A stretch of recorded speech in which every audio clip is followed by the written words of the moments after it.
Hello everyone, मैं विशाल महाजन आज आपको रोड मैप बताने वाला हूं। हर एक छोटा स्टेप बताने वाला हूं जो अभी से आपको फॉलो करना है 2024, ताकि आप मैथ्स के अंदर कम से कम 95% मार्क्स कैसे ला सकते हैं।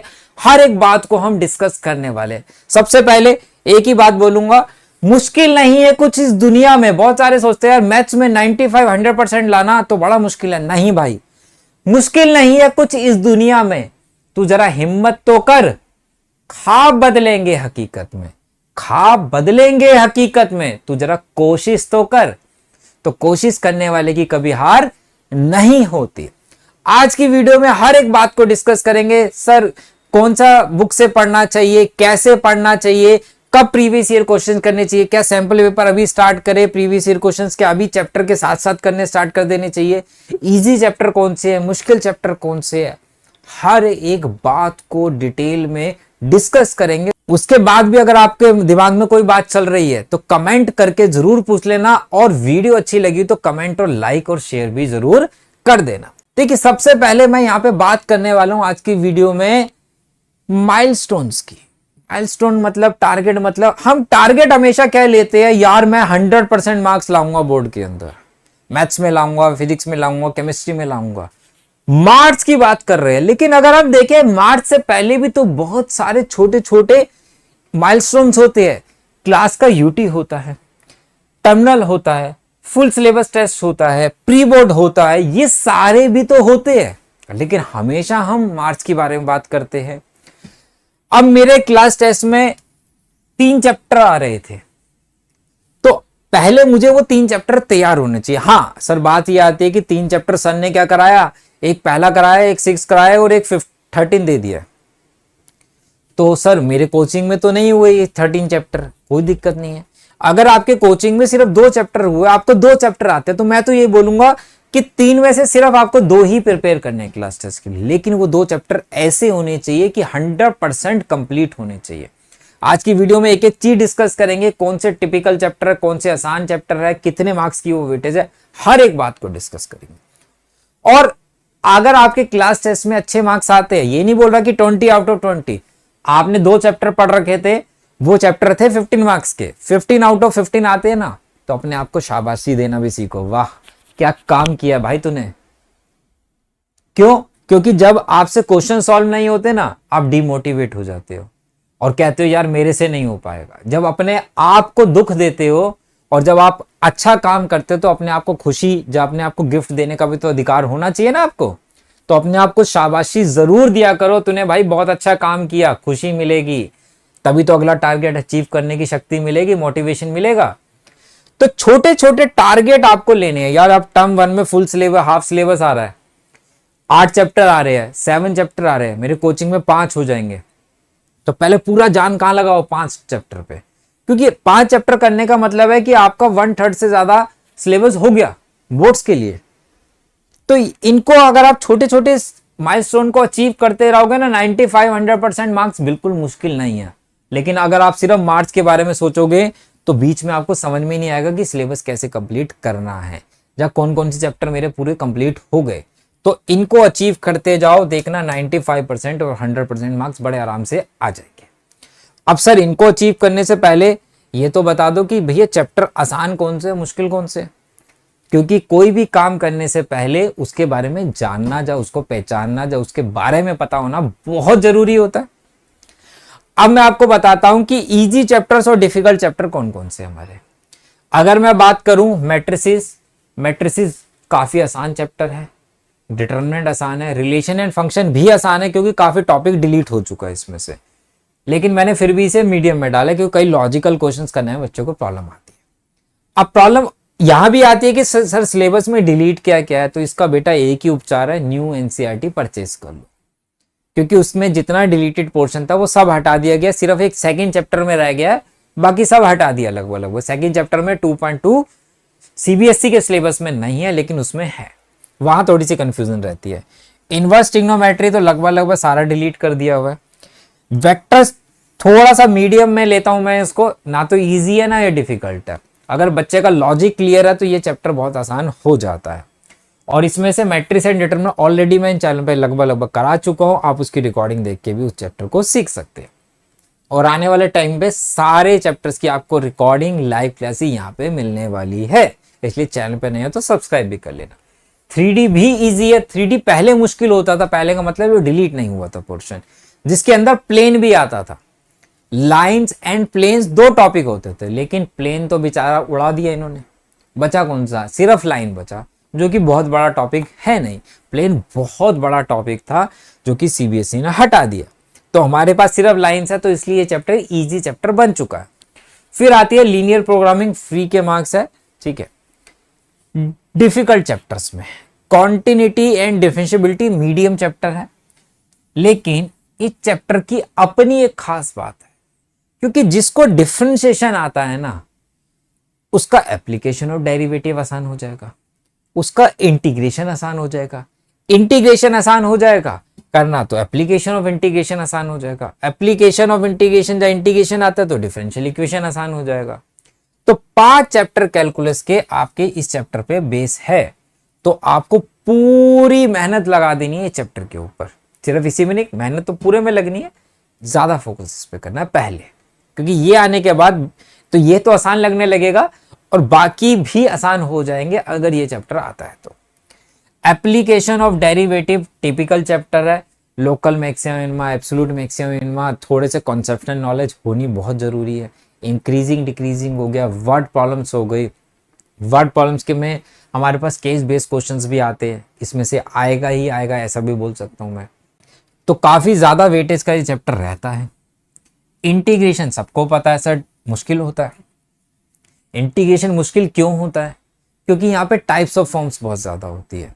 पार्शियल फ्रैक्शन है, बाय पार्ट्स है, स्पेशल टाइप ऑफ फॉर्म्स है, डेफिनेट इंटीग्रेशन की प्रॉपर्टीज है। हर क्वेश्चन में सोचना पड़ता है भाई ये कौन सी फॉर्म में से क्वेश्चन है, कौन सी प्रॉपर्टी अप्लाई होगी। एक पैटर्न पे सारे क्वेश्चन लगभग नहीं चलते, अलग अलग तरीके से होते हैं।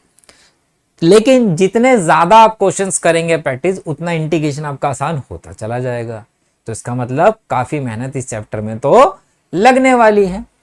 एप्लीकेशन ऑफ इंटीग्रेशन आसान चैप्टर है, फिर भी मैंने मीडियम बोला इसको। डिफरेंशियल भी आसान है, मीडियम में रखते हैं। प्रोबेबिलिटी टिपिकल है। क्यों है? क्योंकि अभी तक 11th क्लास तक की जो हमने पढ़ी है ना, वो सिर्फ 5% पढ़ी है। 95% तो भैया अब हम पढ़ने वाले हैं इस साल में।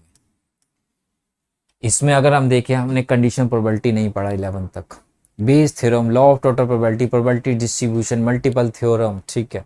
ये सारी चीजें क्लास 12th में पढ़ने वाले हैं, अलग अलग टॉपिक्स है। अब जब इतनी सारी चीजें पढ़ेंगे पहली बार तो थोड़ा सा टिपिकल शुरू में लगेगा, लेकिन यकीन मानना जैसे जैसे इसके क्वेश्चंस करते जाओगे वैसे वैसे चैप्टर बहुत इंटरेस्टिंग, मेरा फेवरेट चैप्टर लगता है ये, क्योंकि मजा आता है इनको क्वेश्चंस को करने में प्रोबेबिलिटी के। तो आसान हो जाएगा, लेकिन नंबर ऑफ क्वेश्चंस की प्रैक्टिस ज्यादा करनी पड़ेगी। सारे टाइप के क्वेश्चंस, हर एक टॉपिक को मैं इस चैनल पे कराऊंगा आने वाले टाइम पे, इसलिए जरूर साथ बने रहना। सर वेटेज बता दो। अगर वेटेज की बात करूं, मैट्रिक्स एंड डिटरमिनेंट 13% का चैप्टर है, 10 मार्क्स है। इजी चैप्टर्स के बारे में पहले बात कर रहे हैं। वेक्टर्स एंड 3D 18% का चैप्टर है, 14 मार्क्स की वेटेज है। Relation and function and inverse trigonometry 8 marks का है। लीनियर प्रोग्रामिंग 6% की वेटेज है, 5 मार्क्स का है। मतलब टोटल 37 मार्क्स के इजी चैप्टर्स है। कितने? 37 मार्क्स के। इनमें बहुत कम टाइम जाता है। मतलब कुछ ऐसे चैप्टर है जैसे मैट्रिक्स एंड डिटरमिनेंट अभी कर दो। देखो अभी आपके पास है वेकेशंस। वेकेशंस का जितना अच्छा यूज मस्ती के लिए कर रहे हो ना, उतना ही यूज पढ़ाई के लिए भी कर लो, क्योंकि ये 30 दिन अगर आप मेहनत कर लेते हो तो पूरे साल जब आप स्कूल जाओगे तो उतनी मेहनत नहीं करनी पड़ेगी, क्योंकि आप काफी चैप्टर्स कंप्लीट कर चुके होंगे। मेरा मानना तो ये है कि जून तक आपकी फर्स्ट बुक ही हो जानी चाहिए कम से कम तो, ठीक है। वेक्टर एंड 3D हो गया, थोड़ा सा टाइम कंज्यूमिंग है। वेक्टर 3D तो बहुत छोटा सा है, एक्स्ट्रा क्वेश्चंस कुछ बनते हैं। रिलेशन एंड फंक्शन ITF बहुत कम टाइम लेता है। लीनियर प्रोग्रामिंग तो 3-4 क्लास अगर आप देखते हो या करते हो तो कंप्लीट हो जाएगा। और वेटेज की बात कर ली हमने, 37 मार्क्स की वेटेज बनती है। इसके बाद आता है डिफिकल्ट चैप्टर। सर कौन कौन से? भैया पूरा कैलकुलस चैप्टर 5 to 9 डिफिकल्ट है। 43 परसेंट की वेटेज बनती है, 35 मार्क्स बनते हैं। प्रोबेबिलिटी के बारे में बात करें, 10% की वेटेज है, 8 मार्क्स का आएगा। सर क्या ये चेंज हो सकती है? बिल्कुल चेंज नहीं हो सकती, क्योंकि जो मैं परसेंट बता रहा हूं आपको वो किस में बता रहा हूं? यूनिट की बता रहा हूं। इस यूनिट के अंदर 35 मार्क्स के क्वेश्चन आएंगे ही आएंगे। हाँ, ये हो सकता है कि कभी डेरिवेटिव का ज्यादा आ जाए, एप्लीकेशन ऑफ डेरिवेटिव का कम हो जाए, इंटीग्रेशन थोड़ा सा कम हो जाए, डिफरेंशियल इक्वेशन का थोड़ा सा बढ़ जाए, तो ये आपस में कम ज्यादा हो सकते हैं, लेकिन कैलकुलस 35 मार्क्स से कम नहीं आएगा, ना इससे ज्यादा आएगा। इसकी वेटेज फिक्स है। चैप्टर की वेटेज नहीं कंफर्म होती, लेकिन यूनिट की वेटेज बिल्कुल कंफर्म होती है। सीबीएसई बिल्कुल बताता है इस बात को, ये ध्यान रखना। जो वीडियोस बनती है ना, ये चैप्टर की इतनी वेटेज है, इस चैप्टर की इतनी वेटेज में आएगा ही आएगा, चैप्टर वाइज कोई वेटेज नहीं होती, ये ध्यान रखना है आपको। टोटल वेटेज कितनी है भाई? 43 मार्क्स की है, मतलब 53% की वेटेज इसकी रहने वाली है आपकी। उसकी कितनी हो गई? 47 हो गई इजी की, इसकी 53% वेटेज रहेगी। अब सर ये तो पता लग गया कि छोटे छोटे टारगेट बनाने हैं, ये भी पता लग गया कि इजी कौन सा है, डिफिकल्ट कौन सा है। पढ़ाई कहां से करें, कौन सी अच्छी बुक रहे जिससे 100% मार्क्स? सबसे पहली बुक, कोई कुछ भी कहे, आपको सबसे पहले एनसीईआरटी करनी ही करनी है। सर क्या इसका मतलब एनसीईआरटी से पेपर आता है? बिल्कुल नहीं, मैंने नहीं बोला कि एनसीईआरटी से ही पूरा पेपर आता है, लेकिन भाई टॉपिक्स तो वही रहेंगे, बेसिक तो वही रहेगा, कॉन्सेप्ट तो वही रहेगा जो एनसीईआरटी में दिया गया है। अगर आप डिफरेंशिएशन के क्वेश्चंस कर रहे हो तो कहां से सीखा कि इम्प्लिसिट फंक्शन क्या होता है, कैसे पता लगा कि पैरामेट्रिक फॉर्म क्या होती है, सेकंड ऑर्डर डेरिवेटिव। जब तक आपने एनसीईआरटी नहीं करी होगी तो आपको अपने सिलेबस के बारे में नहीं पता होगा, तो आप एक्स्ट्रा क्वेश्चंस कैसे प्रैक्टिस कर पाओगे भाई? तो एनसीईआरटी आपको एक राह दिखाता है कि ये टॉपिक आपके सिलेबस में है। और ये भी नहीं बोलूं कि एनसीईआरटी से पेपर नहीं आता, बहुत क्वेश्चंस आपको मिलेंगे पीवाईक्यू में जो एनसीईआरटी से सीधे सीधे होंगे, जहां आने वाले टाइम में आ सकते हैं, जहां आएंगे भी। सारा नहीं आता, लेकिन आपको एनसीईआरटी बिल्कुल टिप्स पे होनी चाहिए, हर एक क्वेश्चन जितना सिलेबस में है। तो इसको करने के बाद क्या आरडी करे? सर कर सकते हो, कोई इशू नहीं है। सर एग्जाम्पलर कर सकते हो, कोई इशू नहीं है। सर आरएस अग्रवाल कर सकते हो, कोई इशू नहीं है। लेकिन प्रॉब्लम क्या आती है कि सर आरडी करने बैठे, उसमें तो बहुत सारे क्वेश्चन है, इतना टाइम तो नहीं होता सर हमारे पास, मैं तो स्कूल जाता हूँ, स्कूल का होमवर्क भी होता है। सर इसमें तो डिलीटेड पोर्शन भी है, इसमें तो जरूरत से ज्यादा ऐसे क्वेश्चन है जो हमारे सिलेबस में ही नहीं है, कैसे पता लगेगा करने हैं कि नहीं करने? तो ये क्वेश्चन बहुत ज्यादा बच्चों के सामने आता है। तो इसलिए बहुत सारे बच्चे करना तो चाहते हैं लेकिन नहीं कर पाते।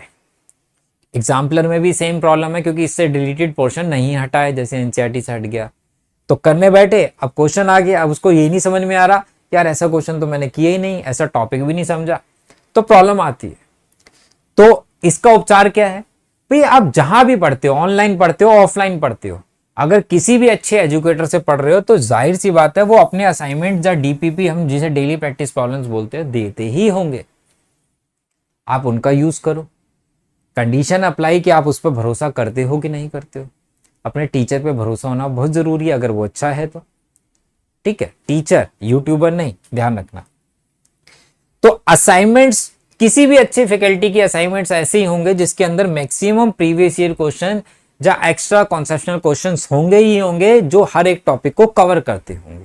आप उनको कर लो, ठीक है। अगर आपको मेरे असाइनमेंट या डीपीपी चाहिए chapter wise, topic wise with solutions, तो टेलीग्राम ग्रुप का लिंक डिस्क्रिप्शन में दे रखा है, वहां ज्वाइन कर लेना, आपको वो भी फ्री ऑफ कॉस्ट मिल जाएंगे, ठीक है। सर प्रीवियस ईयर क्वेश्चन जैसे जैसे चैप्टर कंप्लीट करूंगा अभी उसके साथ साथ कर लूं? नहीं, अभी मत करो। क्यों? आप कोई भी चैप्टर पढ़ रहे हो, फिर प्रीवियस ईयर क्वेश्चन 100, 125, 125, 130 क्वेश्चन लगा रहे हो, तो आपका टाइम काफी ज्यादा जाएगा। वो चैप्टर आपको 20-20 दिन ले जाएगा। आपको लगेगा यार 1 महीने से अभी सिर्फ 2 ही चैप्टर कंप्लीट किए मैंने, मेरे तो सिलेबस बहुत पीछे है। अगर आप असाइनमेंट्स कर रहे हैं, एनसीईआरटी कर, तो आपका काफी टॉपिक जो है कवर हो चुका होगा, मतलब प्रीवियस ईयर क्वेश्चंस का या एक्स्ट्रा क्वेश्चंस का। तो ये कब करो? प्रॉपर करो नवंबर के बाद, जब सिलेबस कंप्लीट कर लो सारा। तब आप सिर्फ और सिर्फ chapter wise previous year question से प्रैक्टिस करो मिक्स करके कि मेरे को पूरा क्वेश्चंस हो रहे हैं कि नहीं हो रही है। देन लास्ट में आपको दिसंबर या जनवरी में करने होते हैं सैंपल पेपर्स। अगर आप इतना करते हैं तो आपके मिनिमम 95% तो आएंगे ही आएंगे, 100% तक भी आप ला सकते हैं, ये आप पे डिपेंड करता है। लेकिन हर एक चीज को ध्यान रखना, सबसे पहले छोटे छोटे टारगेट बनाने हैं। चाहे वो यूटी नहीं है, टर्मिनल नहीं है, तो आप ये बनाओ कि मुझे ये 3 चैप्टर इस तारीख तक कंप्लीट करने हैं। कंप्लीट कर लेते हो तो अपने आप को शाबाशी दो, क्या बढ़िया काम किया तूने, ठीक है।